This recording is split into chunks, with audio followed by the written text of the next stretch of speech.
Hello friends, money matters में आपका स्वागत है। अब इससे पहले कि हम और डिटेल में जाएं, एक बहुत छोटा शब्द रिस्क। लेकिन इन्वेस्टमेंट करते समय लोगों में इसका डर बहुत बड़ा होता है और आज हम इसी डर को दूर करेंगे। Risk is a part of your daily life. उसी तरह फाइनेंशियल प्लानिंग और इन्वेस्टमेंट्स में भी कुछ रिस्क होते हैं, लेकिन ऐसा नहीं है कि इसे कम नहीं किया जा सकता।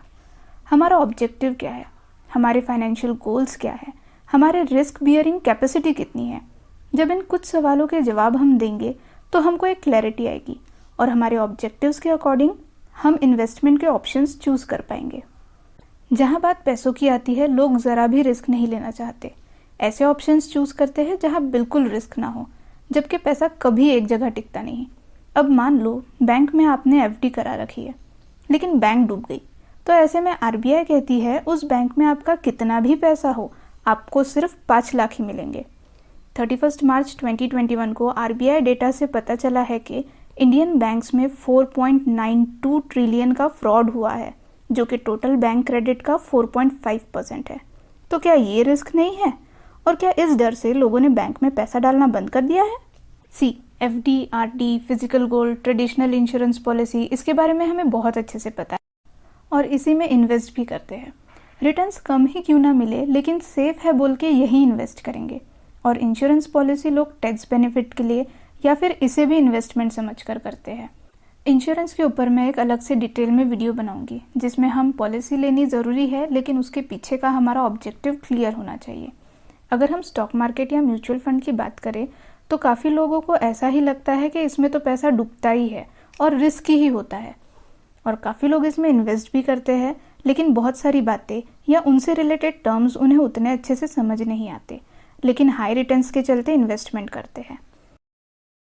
देखो, बहुत सिंपल है। हमारा पैसा हम उसे कहाँ और कैसे यूज़ करते हैं ये हम ही डिसाइड करेंगे, तो उसका रिजल्ट अच्छा हो या बुरा हमको ही फेस करना है। फॉर एग्जाम्पल, घर बनाने के लिए रॉ मटेरियल लगता है, बजट तय करते हैं, कॉन्ट्रैक्टर हमें एक टाइम पीरियड तक हमारा काम करके देता है। लेकिन मान लो डिमांड एंड सप्लाई की वजह से हो सकता है जो काम 3 महीनों में होना था अब उसे 6 महीने लग गए, और इसी बीच अगर रॉ मटेरियल के दाम बढ़ गए तो आपके बजट पर इन सभी बातों का असर होगा ही। ठीक उसी तरह किसी भी इन्वेस्टमेंट ऑप्शन को चूज करने से पहले investment amount, expected returns, time horizon, risk, ये सारी चीज़ें देखना ज़रूरी है। स्टॉक मार्केट में जब लोग नए नए होते हैं तो वो उसे अच्छी तरह समझने के बजाय स्टार्टिंग के कुछ दिनों में प्रॉफिट हुआ ये देख के हमें अब सब आता है ऐसा सोचने लगते हैं और इसी चक्कर में लॉस कर बैठते हैं। अब बताइए, इसमें गलती मार्केट की है या आपकी? उसी तरह म्यूचुअल फंड को देखें तो ये डिस्क्लेमर सबको पता है। Mutual fund investments are subject to market risk. Please read all scheme related documents carefully. मतलब कि म्यूचुअल फंड निवेश बाजार जोखिमों के अधीन है। निवेश करने से पहले कृपया स्कीम की जानकारी और दूसरे ऑफर डॉक्यूमेंट्स ध्यान से पढ़ें। ये सुन के लोग इतना डरते क्यों है? जब आप पॉलिसी लेते हैं तो क्या उस पॉलिसी की जानकारी, उसके डॉक्यूमेंट्स पढ़ते नहीं? या फिर एफडी ही कराते हैं तो क्या उससे रिलेटेड जानकारी नहीं लेते? बिना पढ़े या समझे ही सारी चीज़ें करते हैं? नहीं ना। तो सेम म्यूचुअल फंड भी कहता है, निवेश के पहले स्कीम को समझे और उससे रिलेटेड डॉक्यूमेंट्स को पढ़े। सीमित जानकारी की वजह से हम खुद भी इन्वेस्ट नहीं करते और दूसरों को भी डराते हैं। 2 टाइप के रिस्क होते हैं, systematic risk, specific risk. Systematic risk का इफेक्ट पूरे मार्केट या इकोनॉमी पर पड़ता है।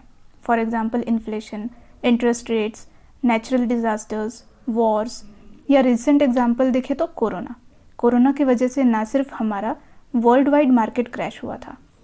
सिस्टमैटिक रिस्क ये इकोनॉमी के वो एक्सटर्नल फैक्टर्स है जिन पर हमारा कोई कंट्रोल नहीं होता। स्पेसिफिक रिस्क को हम कंट्रोल कर सकते हैं। ये पर्टिकुलर कंपनी, इंडस्ट्री और सेक्टर स्पेसिफिक होती है। अब मान लीजिए एबीसी कंपनी के क्वार्टर रिजल्ट में लॉस हुआ है, तो ऐसे में इन्वेस्टर्स अपना प्रॉफिट बुक कर लेते हैं, जिसके वजह से उसका शेयर प्राइस नीचे आता है। लेकिन कंपनी कोई छोटी मोटी नहीं, अच्छी जानी मानी कंपनी है, और जब प्राइस नीचे आता है तो लोग शेयर्स बाय भी करते हैं। रिस्क को कंट्रोल करने के लिए हमारा पोर्टफोलियो वेल डाइवर्सिफाइड होना चाहिए। अलग अलग जगह इन्वेस्ट किया तो किसी एक जगह से अगर कम रिटर्न भी मिला तो दूसरा इन्वेस्टमेंट ऑप्शन एवरेज रिटर्न देकर वो गैप फुलफिल करता है और आपका पोर्टफोलियो लॉस में नहीं जाता। रिस्क मैनेजमेंट ये एक प्रोसेस है जिसमें हम इन फ्यूचर या होने वाले लॉसेस को बचाने के लिए स्ट्रेटजी इंप्लीमेंट करते हैं। आइडेंटिफाई इवेंट्स, हमारा इन्वेस्ट करने का ऑब्जेक्टिव क्या है, लाइक रिटायरमेंट प्लान हो गया, चिल्ड्रंस एजुकेशन, मैरिज, घर, गाड़ी एक्सेट्रा, ये देखना ज़रूरी है। और इससे रिलेटेड रिस्क क्या है ये जान लेना भी ज़रूरी है, लाइक लीगल रिस्क हो गए, environmental risk, market risk, regulatory risk, liquidity, credit risk et cetera. Assess and prioritise risk, जब हम होने वाले रिस्क इवेंट्स आइडेंटिफाई कर लेते हैं तो कितनी पॉसिबिलिटी और प्रोबेबिलिटी है कि ये रिस्क हमारे इन्वेस्टमेंट में नुकसान कर सकती है, इसका अब हम डिसेंडिंग ऑर्डर में रैंकिंग करते हैं।